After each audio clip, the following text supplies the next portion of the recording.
আমার বাপ যেদিন মারা যায়, বাপের মৃতদেহ সামনে থুয়ে সগলি আমি কষ্ণ। আমার বাপ যার কাছ থেকে টাকা ধার লিছে বা যাই যাই টাকা পায়, সগলি আমার কাছে জানাবেন, আমি সগলি ঋণ শোধ করে দেবো। এই কথা শোনার সাথে সাথে আমার বোন হাত ঝাঁকি দেখলো, ভাই তুই শোধ করবো কেঙ্গা করে? তুই তো আজ 5 বছর ধরে চাকরি নাই, বেকার থাকে এতগুলা টাকা তুই কেঙ্গা করে শোধ করবো? বোনকে আমি আস্তে আস্তে অভয় দিয়ে, কোনো চিন্তা করিস না বোন, বাপের সব ঋণ আমি শোধ করে দেবো, 1 টাকাও ব্যাংকে থমো না। পরের দিন সকালে ঘুমোর থেকে উঠতে না উঠতেই দরজা খুলে দেখি বারান্দার 4-5 জন লোক বসে আছে, পাওনাদার। দেখে আমার গাও ঘামে উঠলো। অকেরে কি কমো, আমার মুখের ভাষা আসলো না।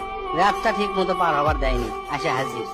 সামনে যাতে একজন খাড়া হলো, খাড়া হয়ে আমাকে করছে, আমি অমুক ব্যাংক থেকে আসছি, আপনার বাপ তার বেটা বেটির নামে 20 লাখ টাকা ব্যাংকত থুয়ে গেছে, তাড়াতাড়ি ব্যাংকত আসেন।